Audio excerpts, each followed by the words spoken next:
Zdravo, dober večer. Zdravo. Danes gostimo Marka Kocipra, ki bi ga sicer veliko raje gostili v galeriji K18 v Mariboru, kjer trenutno predstavlja svoja dela na razstavi Jazbec in tretji svet, vsi združeni, vsi okuženi, ki je bila postavljena v sklopu letošnjega festivala Stripa Tinta v sodelovanju s Pekarno Magdalenske mreže. Ker so galerije bile prisiljene zapreti svoja vrata, ta razstava žal ni več na ogled, smo vam pa pripravili nekaj fotografij, da si boste lahko vse približno predstavljali, kako je izgledalo. Tole je bil vhod v galerijo, poslikan z veliko podobo Jazbeca, ki je Kociprov najbolj znani lik. Noter so bili razstavljeni originali iz stripov, pa razne ilustracije in druge stvari, ki jih je ustvarjal tekom let. Na ogled so bili pa tudi kipci. Vsi, ki zdaj spremljate tale video, najbrž Kocipra vse približno že poznate. Tako da ga zelo na široko ne bom predstavljala, pogledali si bomo pa nekaj stripov, po katerih je najbolj znan. Opozoril nas je na to, da se zdaj mudi do 9, biti v postelji pred policijsko uro, tako da bomo malo bolj pohiteli. Ko Jazbec je, kot sem že omenila, Kociprov najbolj znani lik. Gre za takega privlačnega ženskarja, borca za pravice malega človeka. A bi še ti kaj dodal, Kociper? Kaj je recimo tretja najbolj značilna lastnost Jazbeca? Je ta borba, ko sem že rekla, velik borec za pravice malih, ja. Pa tretja značilnost pa je, da ima trdo roko pa zelo mehko srce. Okej. Tako, delal si tudi z Andrejem Rozmanom Rozo, skupaj sta oziroma si ilustriral njegove pesmi. A bi povedal kaj več o tem? Z Rozo, ja. Z Rozo sva se pač zmenila lepo, sem ga vprašal, če lahko, on je rekel, da lahko, in jaz sem naredil in sem mu pokazal in je rekel, da je v redu. Jaz sem bil tudi zadovoljen, strip je že v redu, Mama je naslov te zbirke. Tako da ja, fajn. Pol si naredil tudi 2 stripovska albuma, tudi v sodelovanju z nekom drugim. Recimo Ja. Dika je pripoved o eni ženski, ki dela kot snažilka, si pa s tem delom ne more zagotoviti preživetja, tako da se v popoldnevih in večerih ukvarja še s prostitucijo. Zdaj to je še zmeraj precej aktualna tema, da nekdo s svojim delom ne more preživeti. Strip je pa kar nekaj let starejši, a ne? Ja, strip je kar, v bistvu, če tako rečem, da je tale Dika, ne, je že kar nekaj časa pokojna. To je v bistvu en sklop teh kratkih zgodb Vinka Möderndorferja, z njim pa itak že kar dosti sodelovala v različnih zgodbah. Tudi ta Podgana, ne, na levi. To so vse bolj ali manj resnične zgodbe, no, moramo reči. In dejansko je bilo tako, samo tle je malo pač tega črnega humorja pa teh zadev, ne, da ne izgleda vse toliko preveč žalostno, ne. Se ti zdi, da stripovska forma mogoče malo mehča vsebino? Ja, v bistvu, če ti samo knjigo bereš, a ne, je malo drugače, kot če pa še strip po tej zgodbi iz te knjige, recimo, ne, Pa jaz pri stripu pač ne morem brez te malo satire pa teh stvari, ne, in to je res, no, res malo zmehča to krutost pač teh zgodb. Sodeloval si tudi pri zbirki Slovenski klasiki, ki je v bistvu vsebujejo kratke enostranske stripe različnih slovenskih avtorjev z različnimi pristopi in slogi stripovskimi.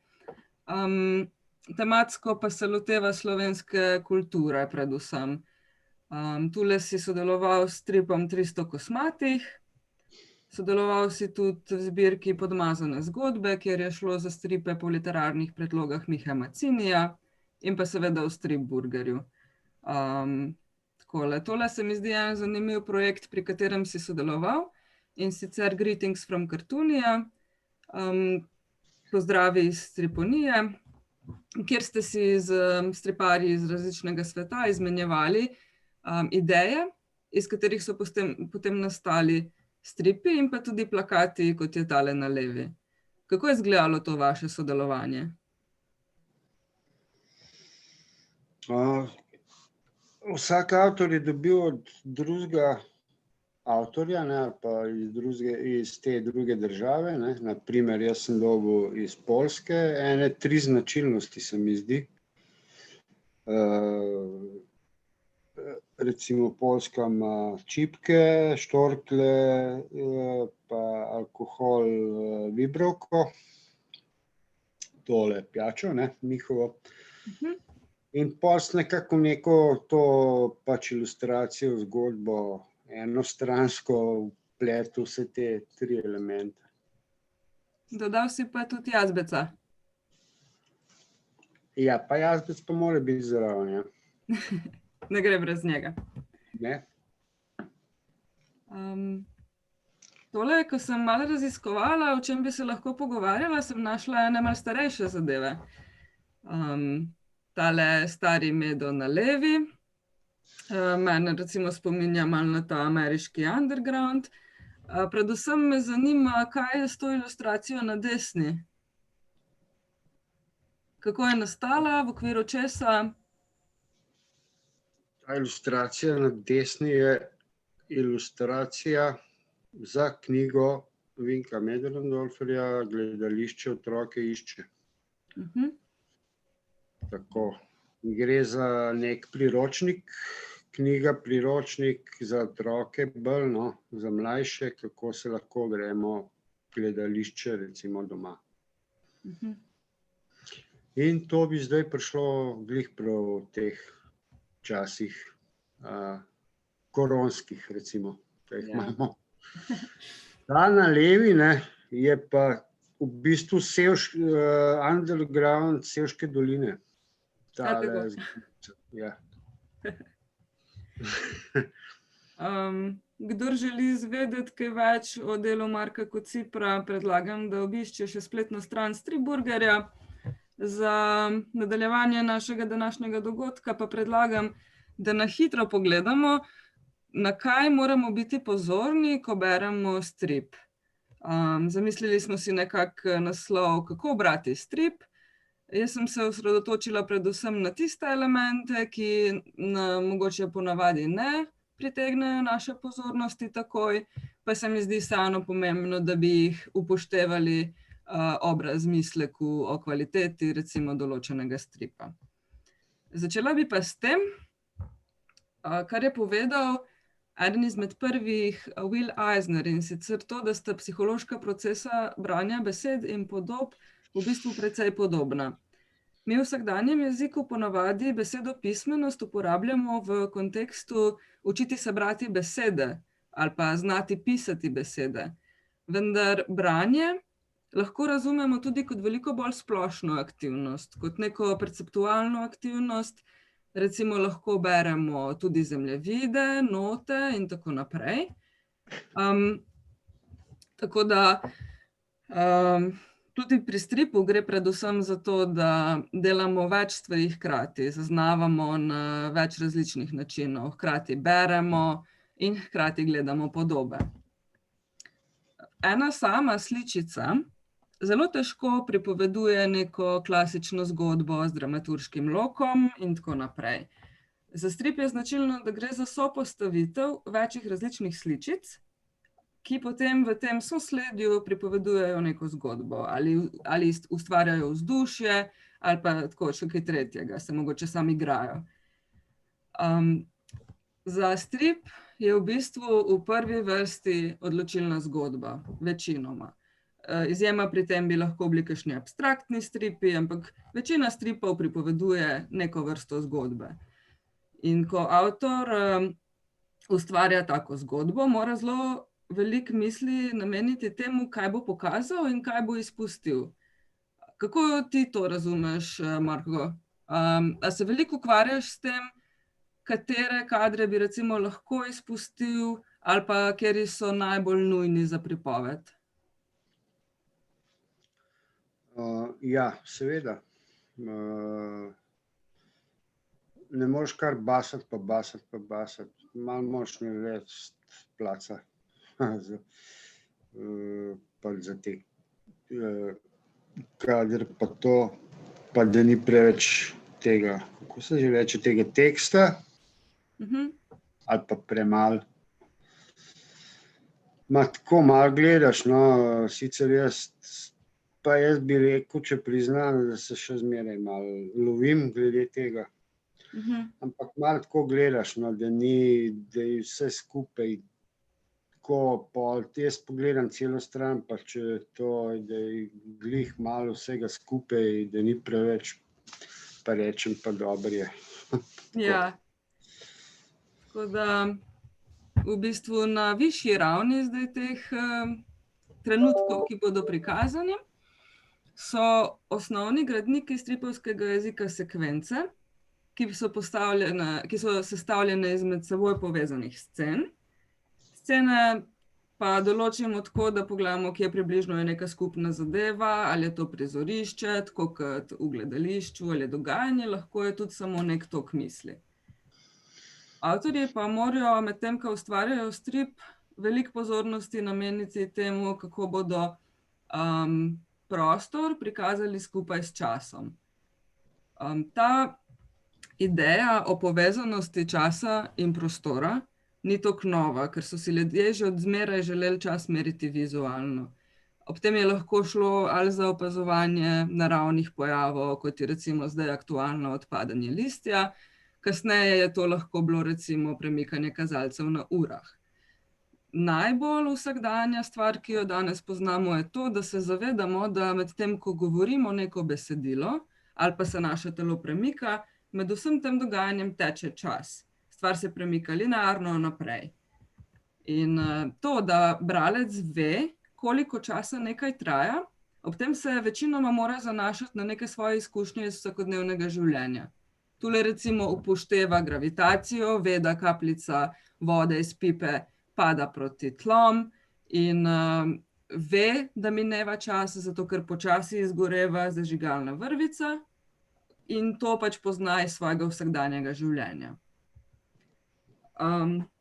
Zdaj, kako se avtorji zavedajo časovnosti in kaj z svojim premislekom s tem sporočajo, kako to vpliva na zgodbo?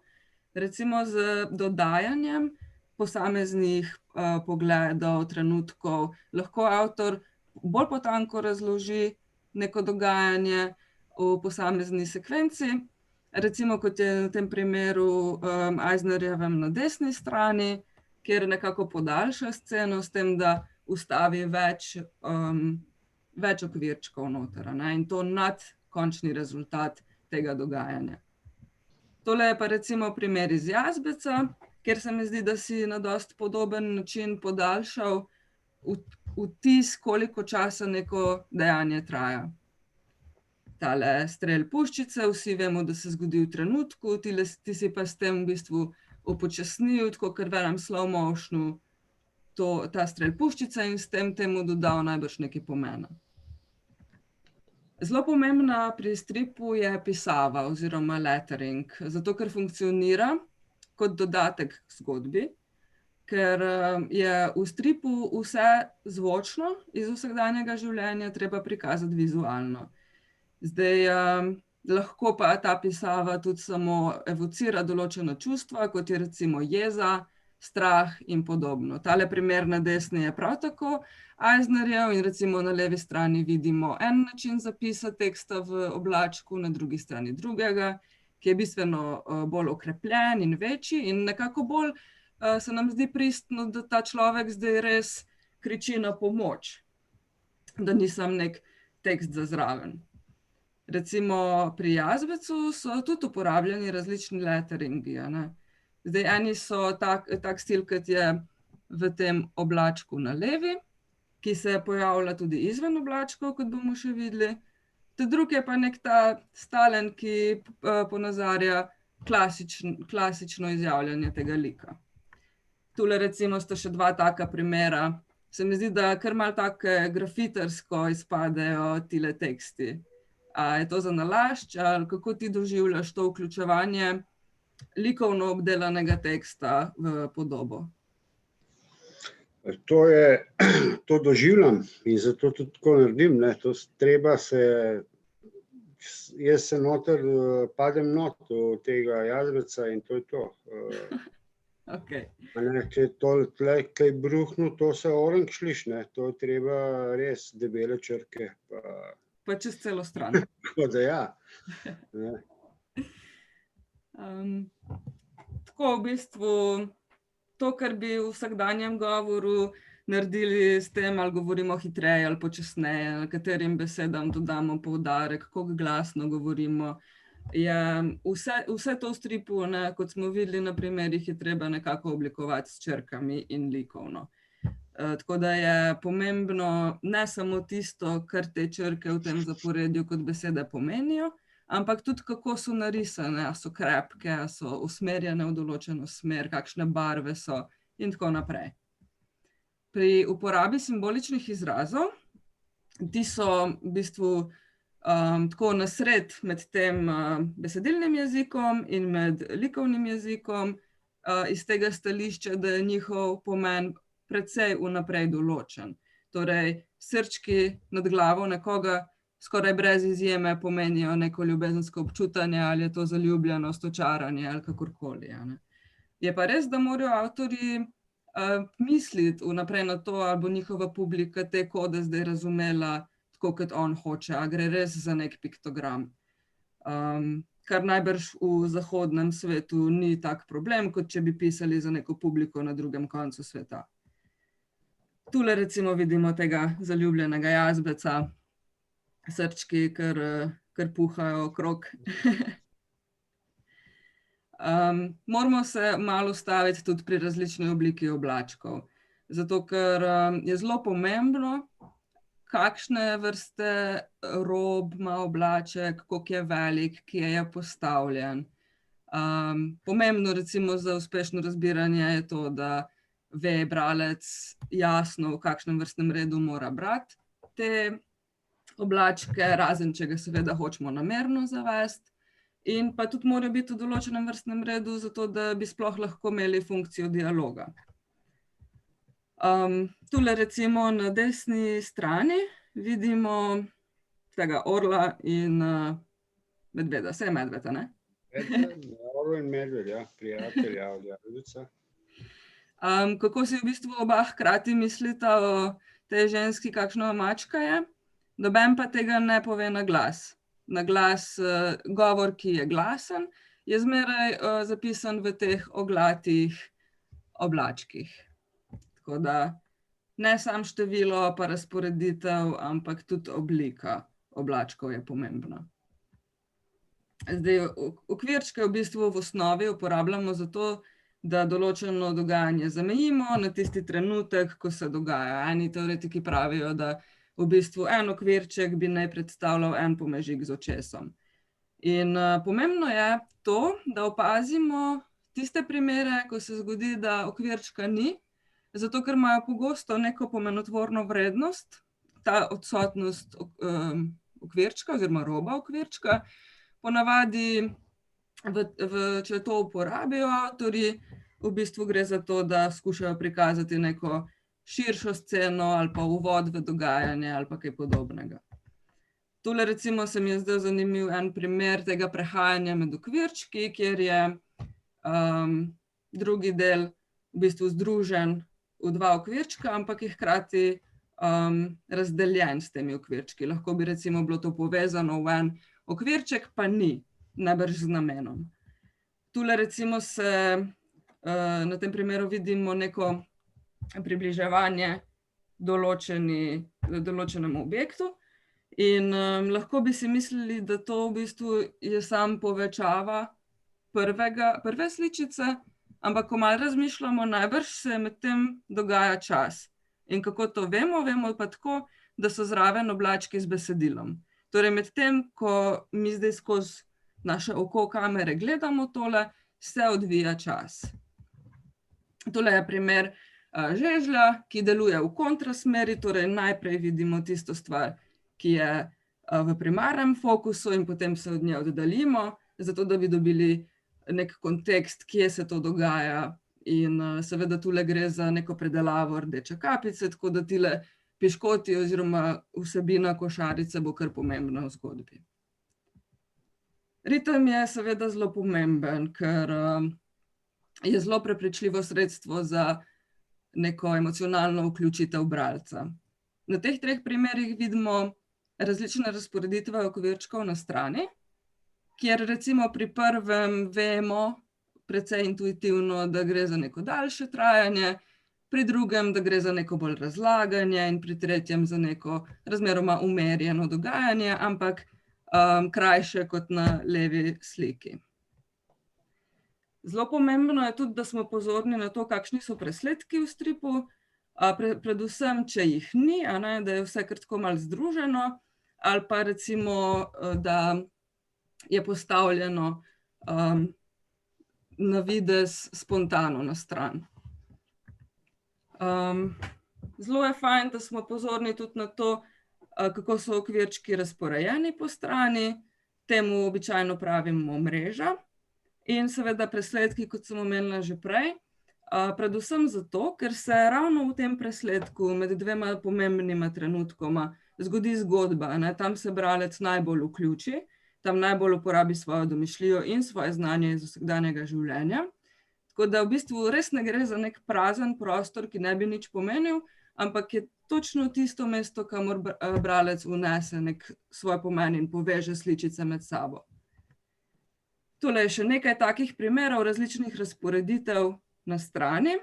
Najbrž ste večino teh primerov že videli v stripih, ki ste jih brali, ampak morda se pa niste zavedali, da so zelo namerno narejeni tako, zato da bi vi kot bralci dobili določen občutek hitrosti dogajanja.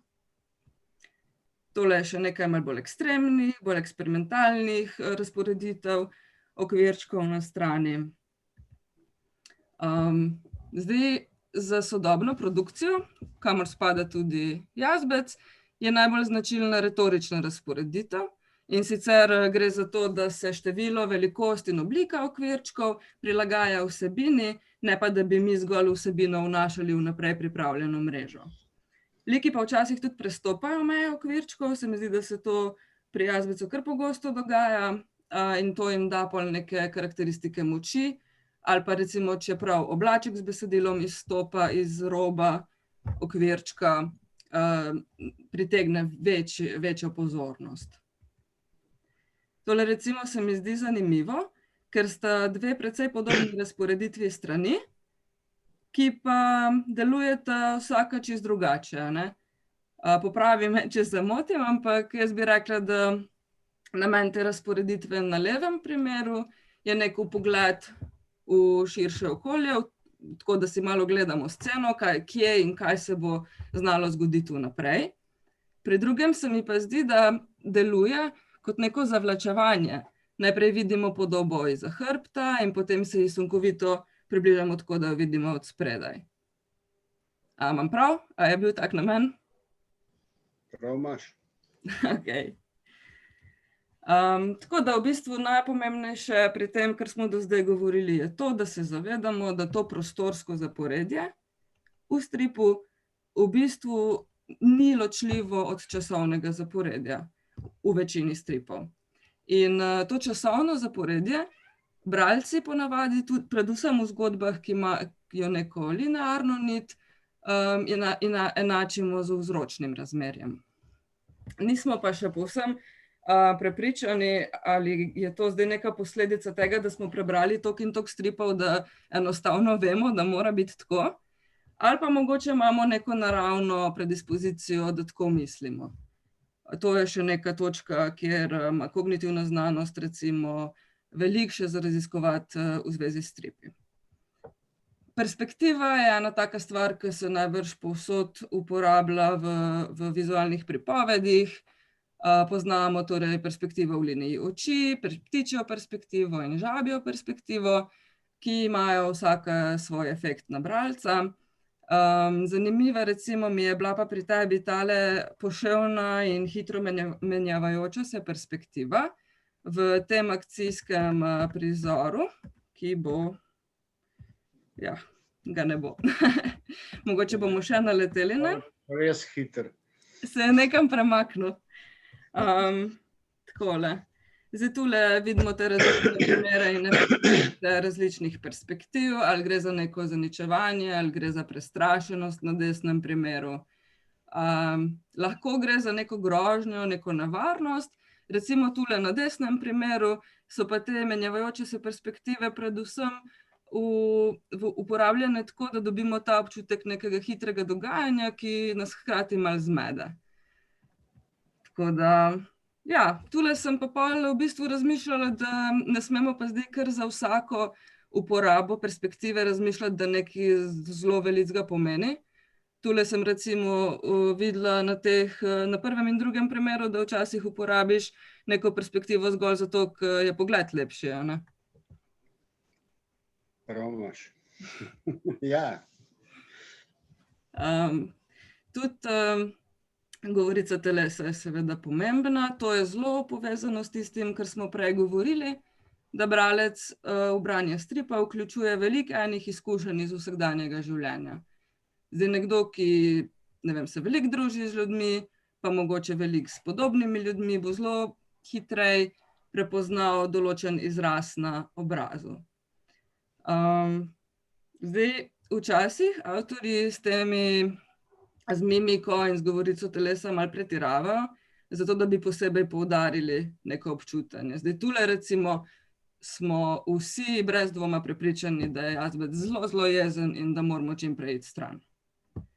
Ja, hitro zamenjaj. Takole recimo, včasih to dojamemo med branjem, pa se ne zavedamo tega, prav tako izven konteksta tega branja, je to, da včasih liki so narisani z določeno mimiko na obrazu, govorijo pa nekaj čisto drugega. Tako da ne samo, da mimika nadomešča nekaj besedišča, lahko tudi spreminja njegov prvoten pomen, in mislim, da je to pri nekem razmeroma prikritem humorju ali pa pri satiri dosti uporabno. Jaz sem opazila, ne, da zmeraj, ko me tale zajec gleda naravnost, ima tak postavljaški obraz, a ne. In ko gleda stran, torej ga vidimo s profila, je zmeraj malo tako, ali je osupal, ali je malo prestrašen, ali tako nekaj mu ni, ne. In sem pa razmišljala, če bi zdaj to šli v neko preinterpretacijo, da on v bistvu vse malo tako kaže pred človeštvom, tak hraber, pa mogoče ni zares taka, ne. Ja, kako naj ti rečem, jaz profila je malo tožen, no.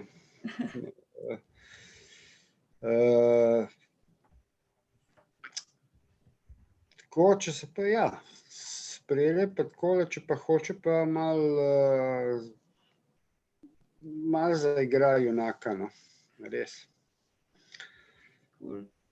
Ok, zdaj pri gestah je pomembno, da pazimo tudi ne samo na to, kakšno ekspresijo imajo liki, ampak tudi na to, kako so postavljeni med sabo, kakšna je razdalja med njimi, a ne, a se zdaj nekaj sklanjajo, izkazujejo neko nezadovoljstvo in podobno. Seveda je pomemben tudi slog in slog avtorji zberejo običajno v skladu s tem, za kakšno vsebino gre, kateri slog ali ga oni najbolj obvladajo in se najlažje izražajo preko njega, ali pa najbolj paše na vsebino, jo bo najbolj podprl in poudaril.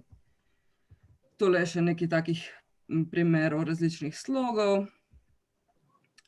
O tem smo nekaj že rekli, pa to itak vsi vemo, da v bistvu s tem, da mi dopolnjujemo ravno ta prazen prostor med sličicami, ustvarjamo pripoved.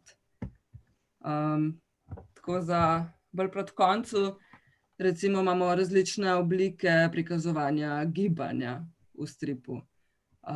Gre za statične podobe, ki pa v bistvu z nekimi indici morajo pokazati, da gre za podobe v gibanju.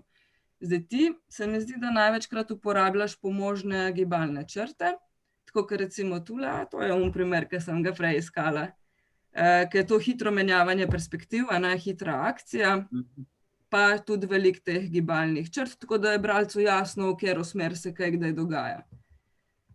Tole je še en primer s takim hitenjem, pa tudi zbrala sem ga zato, ker zelo jasno pokaže Jazbečevo politično prepričanje. On ima zelo dodelane svoje nazore, a ne?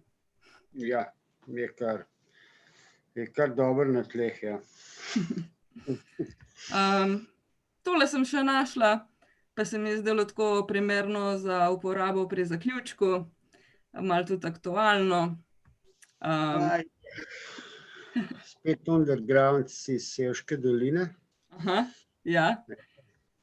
Tako da Jazbec pravi, da je to, da tako zdaj vemo, kako se strip naredi, a ne? Zdaj pa bi tako se še kaj vprašala, oziroma te bom jaz kaj vprašala, pa boš ti odgovarjal.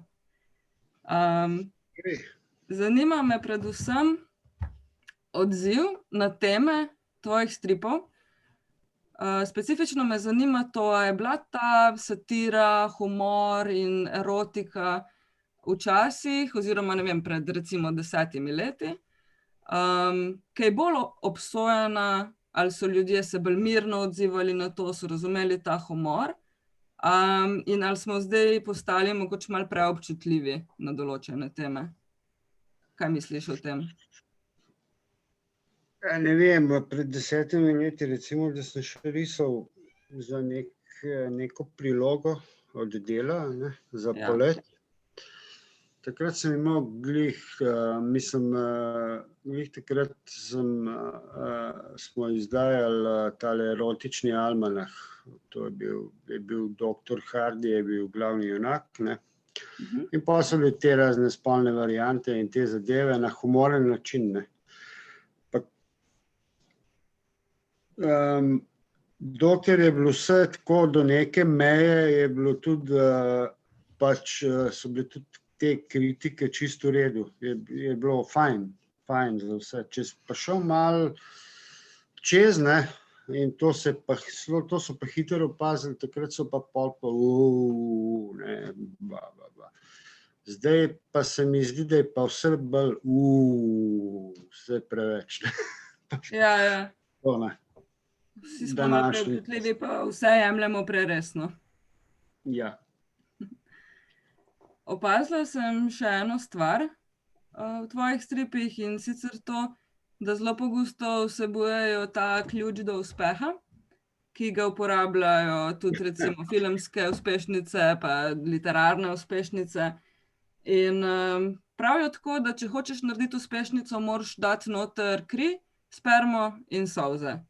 Torej malo drame, pa malo erotike, pa malo akcije,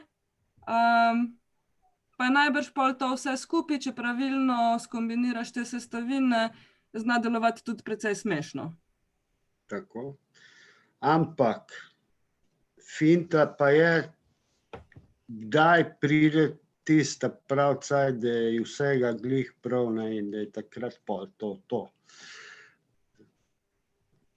Lahko daš malo preveč tega, lahko malo premalo tega, pa spet ni v redu kombinacija. Jaz čakam na to kombinacijo dobitno, ne. Še zmeraj. Ja, prav. bodi pripravljena, ne, da si boš takoj zapisal, ko pride. Tako. Ok. Zelo me zanima, kdo so bili kaj tvoji vzorniki? Recimo, a si jih sploh imel, ali si tako izhajal čisto iz tega, kar je tebi dogajalo, ali si malo tako vadil po vzoru nekoga drugega?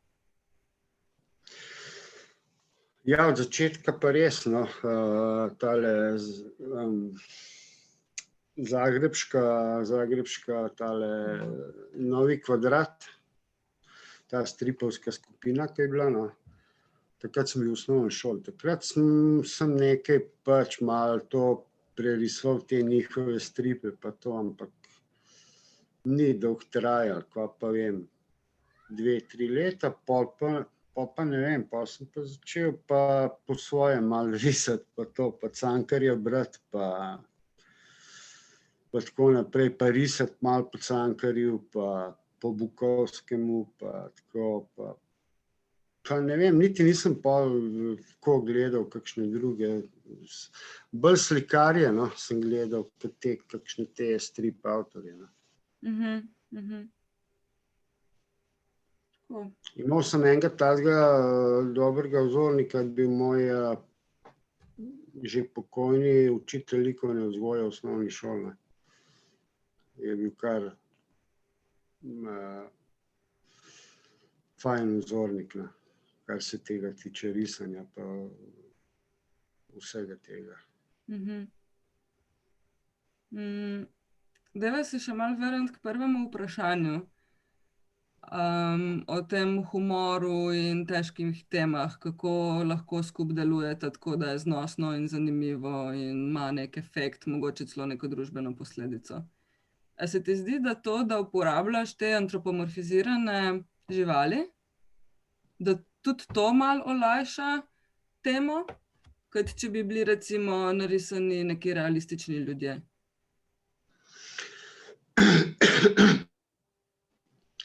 Jaz mislim, da je v tem vsakemu človeku je nekaj malo ene živali, ne. Pa tudi malo lažje, kakšno stvar je vseeno malo lažje narisati, če ima recimo kakšno živalsko glavo, kakšno telo, ne, pa kakšen tak lep obraz pa to, ki se razjezi. Ja. Ok, jaz bi v bistvu predlagala tule, da zaključimo, da res nas ne bo preganjala zdaj ta policijska ura. Hvala vsem, ki ste nas spremljali, hvala Marko Kociper. Hvala tebi. Tako, se vidimo ob naslednjem dogodku, ki bo najbrž prav tako virtualen, no. Do takrat pa lep pozdrav. Jazbec in virtualni svet bo naslednji. Super, jaz podpiram to. Okay. Ok, adijo. Čau.